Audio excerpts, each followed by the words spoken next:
Hello everyone. स्वागत है आप सभी का आपके अपने YouTube channel unique GK by Arvind में। अगर आपने इस चैनल को अभी तक लाइक शेयर एंड सब्सक्राइब नहीं किया तो प्लीज़ इस चैनल को लाइक शेयर एंड सब्सक्राइब ज़रूर करें। आज हम आपके लिए हिंदी में लेकर आए हैं अगली कविता कवितावली, जिसके कवि हैं कवि तुलसीदास जी। आइए शुरू करते हैं अपनी कविता कवितावली गोस्वामी तुलसीदास के जीवन परिचय के साथ। देखिए, गोस्वामी तुलसीदास जी का जन्म सन 1532 ईस्वी में उत्तर प्रदेश के राजापुर गांव में माना जाता है। इनकी प्रमुख रचनाएं रामचरितमानस बहुत ही प्रसिद्ध रचना है, विनय पत्रिका, गीतावली, श्री कृष्ण गीतावली, दुहावली, कवितावली और रामाज्ञा प्रश्न, ये सभी इनकी बहुत ही प्रसिद्ध रचनाएं रही हैं।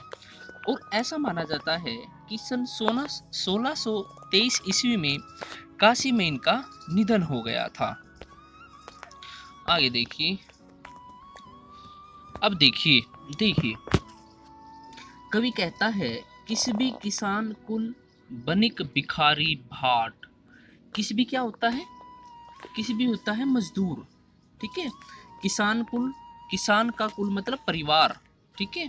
बनिक बनिया, भिखारी आप सभी जानते हैं, और भाट।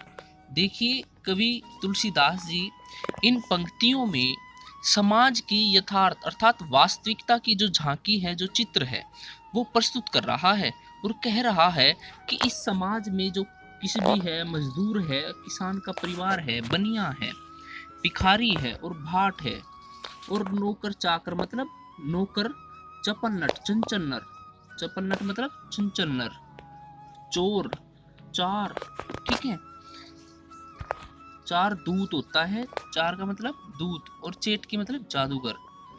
पेट को पड़त मतलब पेट को भरने के लिए गुणगणत अनेक तरह के कार्य करते हैं। देखिए, कवि कहते हैं कि इस संसार में जो मजदूर है, ठीक है, किसान का परिवार है, बनिया है, भिखारी है, नौकर, चंचन्नर, चोर, दूत और जादूगर, ये सभी अपने पेट को भरने के लिए अनेक तरह के कार्य करते हैं। यहाँ तक कि चढ़त गिरी मतलब पर्वत पर भी चढ़ जाते हैं। गिरी का अर्थ क्या है? पर्वत या पहाड़। अटत गहन गन, पूरा दिन क्या करते हैं? अनेक बड़े बड़े कठिन कार्य करते हैं, घने जंगलों में भटकते रहते हैं।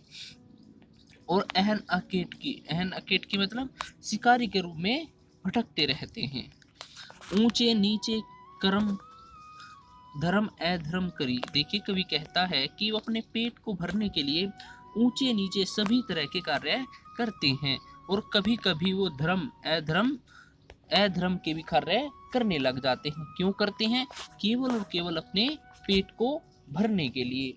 फिर कवि देखिए क्या कहता है, पेट ही को पचत बेचत बेटा बेट की। देखिए, पेट को भरने के लिए जो वो क्या करते हैं, गरीब इंसान क्या करता है, अपने बेच देते हैं बेटा और बेट की। मतलब गरीब इंसान या मजदूर जब अपने पेट को भरने के लिए वो अपने बेटा या बेटी को भी बेच देते हैं। अब देखिए तुलसीदास जी क्या कहते हैं, तुलसीदास बुझाई एक राम घनश्यामी ते, आगी बड़बागी ते बड़ी है आगी पेट की। देखिए, कवि तुलसीदास जी कहते हैं, जो बड़वागी का क्या अर्थ होता है? बड़वागी मतलब समुद्र की आग, समुद्र में जो आग लग जाती है उसको हम बड़वागी बोल देते हैं। कहते हैं कि जो पेट की आग है, आगी पेट की मतलब पेट की आग, जो पेट की आग है वो बड़बागी अर्थात समुद्र की आग से भी बड़ी है। अब तो प्रभु श्री राम की कृपा हो जाए तो ये आग शांत हो सकती है। अर्थात जो घनश्याम है, राम घनश्याम ही इस पेट की आग को बुझा सकते हैं, शांत कर सकते हैं। अब आगे देखिए, अब देखिए क्या कहते हैं तुलसीदास जी, खेती न किसान को भिखारी को न भीख। देखिए, कवि कहता है आज का जो हाल है, समाज में जो व्याप्त गरीबी है और बेकारी है, उसका चित्रण करते हैं कवि और कहते हैं कि हे राम, समाज में हर तरफ गरीबी ही गरीबी फैली हुई है, यहाँ हर एक व्यक्ति दुखी है। कैसे? देखिए, ना तो किसान के पास जमीन है खेती के लिए, और ना ही भिखारी को कहीं से भीख मिल रही है। बनिक को बनीज, और जो बनिया है अर्थात व्यापारी लोग हैं, उनके पास भी कोई कार्य नहीं है। व्यापार, बनीज का मतलब क्या होता है? व्यापार, मतलब उनके पास व्यापार करने के लिए बिल्कुल भी कुछ नहीं है। और ना चाकर को चाकरी, चाकर मतलब नौकर को कोई नौकरी नहीं है। जीविका विहीन लोग, जीविका विहीन मतलब बेरोजगार लोग, ठीक है, जिनके पास कोई कार्य ना हो। लोग सीधमान सोच बस, सीध्यमान क्या होता है? दुखी, दुखी होकर शोक वश में क्या कहते हैं? कहे एक एक अंशो, मतलब एक एक दूसरे को कह रहे हैं। एक एक अंशो मतलब एक दूसरे से कहना। कहाँ जाई का करी, मतलब हम कहाँ जाएं, और का करी मतलब क्या करें। बेदहू पुराण कही, अब कवि तुलसीदास जी कहते हैं कि ऐसा देखा गया है कि कई बार वेद पुराण भी कहते हैं, और लोको विलोकत, और समाज भी, समाज में भी देखा गया है। लोको मतलब समाज, विलोकत देखा गया है। सांकरे सब पे राम सांवरे कृपा करी, सांकरे सब पे मतलब इसका मतलब है, सांकरे मतलब संकट काल में, संकट काल में सब पे राम सावरे, रावरे मतलब राम जो श्री राम जी हैं वो सब पर कृपा करते हैं, अर्थात संकट के समय में जो सबका, सबकी भलाई करते हैं, सबकी मदद करते हैं। दारी दसानन दवाई दुनी दिन बंधु, देखिए क्या कहते हैं कवि जी। कवि कहते हैं कि दारिद दशानन, दारिद मतलब गरीबी रूपी रावण, दशानन किसको बोला जाता था? रावण को, और दारिद मतलब गरीबी। कहते हैं कि गरीबी रूपी रावण ने दवाई दुनी दीन बंधु, जो गरीब लोग हैं, जो दीन दुखी हैं या गरीब हैं, उनको गरीबी रूपी रावण ने दुगना दबा लिया है।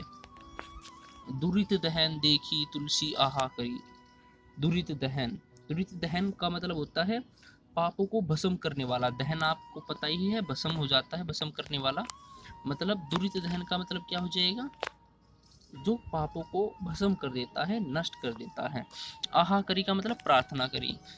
ये समाज का ये हाल देखकर, समाज का ये हाल देखकर तुलसीदास जी किससे प्रार्थना करते हैं? श्री राम से प्रार्थना करते हैं कि हे प्रभु, तुम इस गरीबी रूपी रावण को जलाकर नष्ट कर दो, अर्थात तुम ही हो जो इस संसार को इस गरीबी रूपी रावण के अन्याय से बचा सकते हो।